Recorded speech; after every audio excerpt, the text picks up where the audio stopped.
berbeda pendapat itu ada etikanya, ada adabnya. Jangan bertengkar kalau tidak tahu adab bertengkar.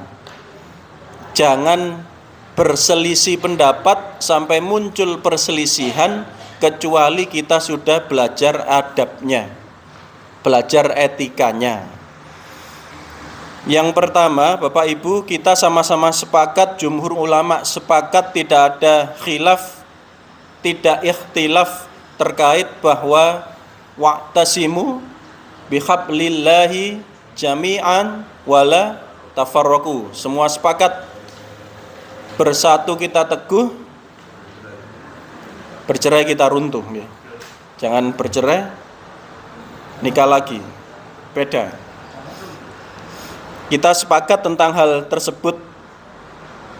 Kemudian terkait dengan perbedaan-perbedaan tersebut, kita akan melihat, kita runtut zaman Rasulullah SAW.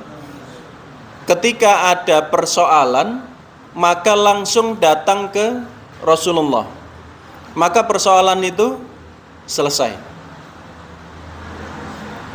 Itu di zaman Rasulullah.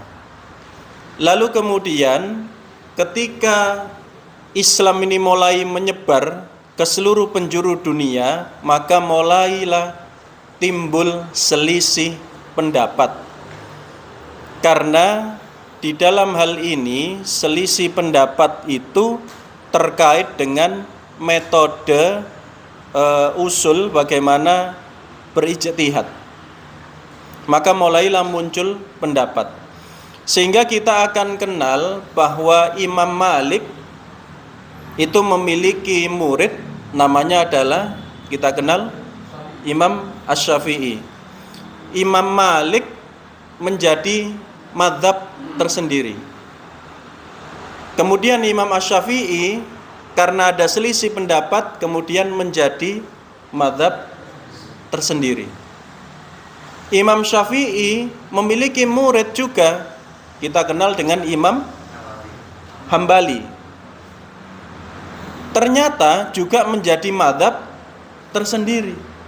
Maka kita mengenal 4 mazhab yang hari ini, Imam Malik, Imam Syafi'i, Imam Hambali, Imam Hanafi. Kita mengenal 4 mazhab.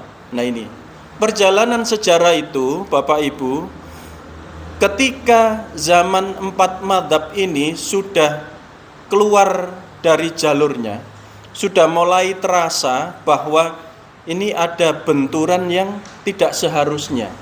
Padahal keempat imam ini walaupun berbeda pendapat tidak sampai ada pertengkaran. Tapi di kalangan akar rumput masyarakat yang memegang mazhab itu terjadi pertengkaran. Sampai-sampai misalkan seorang laki-laki bermadzhab A, seorang perempuan bermadzhab B. Itu sampai ada fatwa pada zaman itu kalau nikahnya tidak sah karena beda madzhab. Jangan bayangkan. Misalkan sekarang ini sing lanang Muhammadiyah, sing wedok NU gitu. Sampai muncul fatwa gak sah, kan tidak sampai begitu. Ya walaupun ada cerita-cerita seru juga perihal itu. Misalkan sholat subuh suaminya tidak kunut misalnya, istrinya sujud sahwi. Ada kisah begitu juga. Bismillahnya tidak dijaharkan, istrinya merasa tidak sah. Macam-macam. Sampai seperti itu. Maka muncul satu gerakan pada zaman itu, bukan sekarang. Satu gerakan itu mengajak kembali kepada sumber yang murni, Al-Quran dan Sunnah. Tapi bukan sekarang, zaman itu.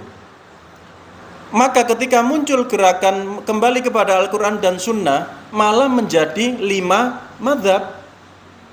4 mazhab tetap ada, ditambah 1 yang kembali kepada Al-Quran dan Sunnah. Jangan bayangkan perbedaan ini. Karpe cek wongkul dari situ, tapi ternyata tidak, menjadi 5. Nah ini kita runtut. Sehingga kemudian Bapak dan Ibu, karena semakin menyebarnya Islam, kitab-kitab tidak seperti hari ini. Di wilayah A yang lebih kuat adalah kitab-kitab Imam Syafi'i dan sebagainya. Maka wilayah itu benar-benar tercelup, terwarnai oleh pendapat imam mazhab tersebut. Nah, disinilah mulai timbul perselisihan. Itu yang dikhawatirkan. Sehingga saya seringkali menggunakan istilah selisih, ikhtilaf, bukan khilaf, bukan perselisihan. Karena memang tidak ada perselisihan di kalangan para imam ini. Adanya selisih pendapat, tapi tidak berselisih dan tidak perselisihan. Memang ada selisih pendapat. Sekali lagi saya garis bawahi, ada selisih pendapat. Selanjutnya, Bapak dan Ibu, perbedaan ini itu adalah perbedaan yang mayoritas kaitannya dengan hal yang furu', hal yang cabang. Yang tidak boleh itu adalah kaitannya dengan akidah, yaitu mengesahkan Allah. Itu yang tidak boleh ada selisih. Tapi bolehkah kita ada selisih pendapat terkait dengan akidah, tapi bukan mengesahkan Allah? Itu sudah pernah terjadi. Misalkan Ummul Mukminin Aisyah dengan Abdullah bin Abbas itu pernah selisih pendapat terkait apakah Rasulullah SAW ketika Mi'raj itu melihat Allah. Ibnu Abbas menyampaikan Nabi melihat Allah. Ummul Mukminin Aisyah menyampaikan bahwa Nabi melihat malaikat, tidak melihat Allah. Ini kan akidah dan selisih pendapat. Ummul Mukminin Aisyah pernah juga selisih pendapat dengan Abdullah bin Umar kaitannya dengan akidah, cabang dari akidah.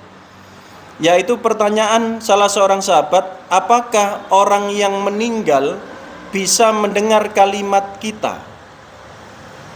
Orang yang sudah mati, apakah bisa mendengar cakap-cakap kita? Kalau menurut jenengan,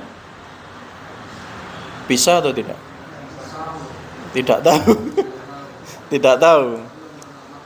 Baik. Hal ini yang pertama, Abdullah bin Umar itu menyampaikan pernah mendengar. Dari mana beliau menyampaikan itu? Rasulullah sendiri yang bilang ketika bersama Abdullah bin Umar. Di dalam hadis riwayat Muslim itu disampaikan Rasulullah SAW meninggalkan jenazah perang Badar 3 kali. Setelah itu beliau mendatangi mereka. Perang Badar ini ya. Beliau berdiri dan memanggil-manggil mereka. Nabi SAW bersabda, "Hai Abu Jahal bin Hisham, hai Umayyah bin Khalaf, hai Utsbah bin Rabi'ah, hai Syaibah bin Rabi'ah, bukankah kalian telah menemukan kebenaran janji Rabb kalian? Sungguh aku telah menemukan kebenaran janji Rabbku yang dijanjikan padaku." Maka Abdullah bin Umar mendengar itu dan bertanya, "Wahai Rasulullah, bagaimana mereka bisa mendengar dan bagaimana mereka bisa menjawab?" Ini Rasulullah memanggil jenazah, mayit-mayit orang-orang tersebut yang memusuhi Islam sebelumnya. Maka beliau bertanya, "Ya Rasulullah, gampangane niki kan pun mati, napa krungu ta Nabi? Bagaimana mereka bisa mendengar dan bagaimana mereka bisa menjawab? Lihatlah mereka telah menjadi bangkai." Nabi SAW bersabda, "Demi zat yang jiwaku berada di tangannya, kalian tidak lebih mendengar ucapanku melebihi mereka. Hanya saja mereka tidak menjawab." Setelah itu beliau memerintahkan mereka diseret dan dilemparkan ke sumur Badar. Jadi Rasulullah menyampaikan bahwa demi zat yang jiwaku berada di tangannya, kalian tidak lebih mendengar ucapanku melebihi mereka. Artinya yang mati dengar atau tidak? Dengar.